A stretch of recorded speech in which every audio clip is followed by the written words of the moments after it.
Aramaya, makikita isang pamainang payapa at masagana. Ang mga tao ay nag-uusap at nagtutulungan sa bawat pangangailangan. Sila ay masayang namumuhay at nagkakaisa. Bawat araw ay puno ng sigla at pag-asa.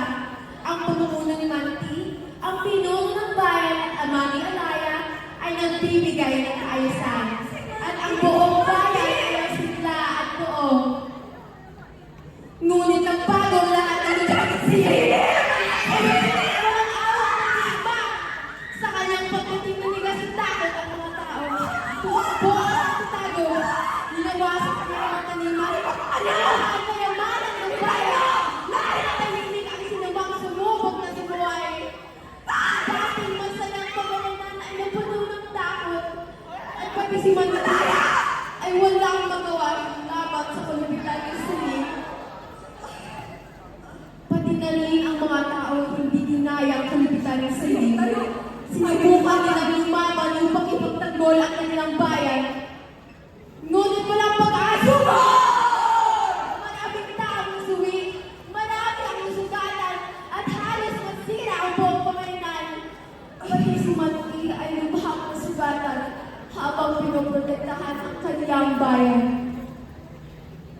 Sa gitna ng takot at pagkausap, nagtipon-tipon ang natitirang mamamayan upang pag-usapan ang kanilang susunod na hakbang. May isang mamamayan ang nag-alsa ng boses. Hindi dapat tayo magpapi! Lumakad tayo para sa ating bayan!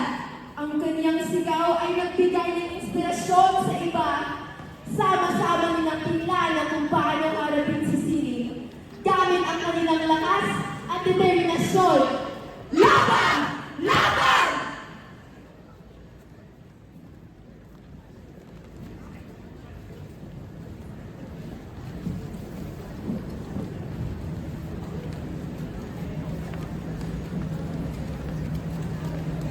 Nag-alinlangan si Alaya na sumama sa laban. Hindi niya mahanap sa kanyang sarili ang pagiging matapang. Tinulak siya ng kanyang ama. Ayaw sa paghinanaan ng mga sarili mula ang anak niya.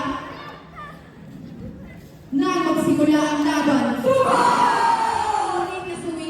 Ngunit ipinakita nila ang kahit may takot at pangalan. Handa silang ipaglaban ang bayan.